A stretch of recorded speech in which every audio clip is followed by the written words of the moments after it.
కమ్మ సామాజిక వర్గం తెలుగుదేశం పార్టీని భారీగా ఓన్ చేసుకుంది.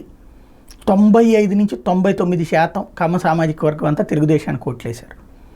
అదే సందర్భంలో కాపు సామాజిక వర్గం తొలిసారి పూర్తి స్థాయిలో అంటే 2009 సంవత్సరంలో మాత్రం 100కి 90 మంది చిరంజీవికి ఓట్లేశారు. కానీ ఆ తర్వాత ఆ పార్టీ సస్టైన్ కాకపోవడం, కాంగ్రెస్లో విలీనం చేయడంతో కాపులకు సంబంధించిన ఆ ఆకాంక్ష పక్కెళ్ళిపోయింది.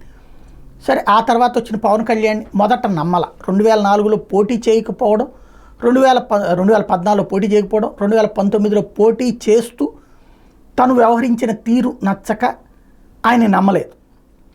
ఈ దఫా వచ్చేటప్పటికి తెలుగుదేశంతో కలవడం అన్నటువంటిది మైనస్ అవుతుందని వైసీపీ భావించింది, కానీ ప్లస్ అయ్యింది.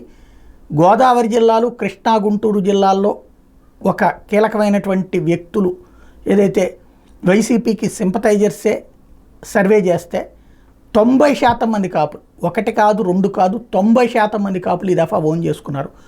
కాపు నేస్తం లాంటి పథకాలు జగనిచ్చాడు, అట్లాగే కాపులకి అనేక మందికి సీట్లు, కార్పొరేషన్స్ ఇవన్నీ కూడా జగనిచ్చాడు. కాబట్టి ఇటు పక్కకి కనీసం 20-30% ఓట్లు వస్తాయని నమ్మినటువంటి వైఎస్ఆర్ కాంగ్రెస్ పార్టీకి పెద్ద దెబ్బే తగిలింది.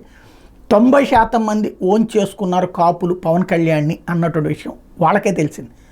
అదే సందర్భంలో బీసీలు ఇటు వైఎస్ఆర్ కాంగ్రెస్ పార్టీ వైపుకి టర్న్ అయ్యారన్నటువంటిది కూడా వాళ్ళకు వచ్చినటువంటి ఫీడ్బ్యాక్. అయితే అది ఎంత అన్నది తేలాలి.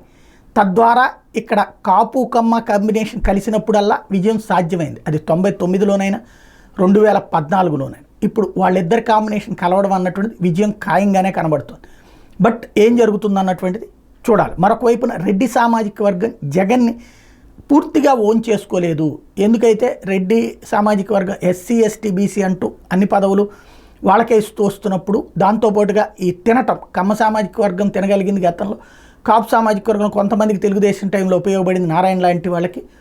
అదే సందర్భంలో రెడ్డి సామాజిక వర్గాన్ని మాత్రం రెడ్డి సీఎం అయ్యి కూడా తినవ్వలేదు అన్నటువంటి కోపం, పెద్ద పదవులు రానిలేదన్నటువంటి కోపంతో రెడ్డి సామాజిక వర్గం మాత్రం 70%, 80% మాత్రమే తోడు నిలిచింది జగన్కి అన్నటువంటి మాట వినబడుతోంది. దీని ఫలితాలు ఎలా ఉంటాయో చూడాలి.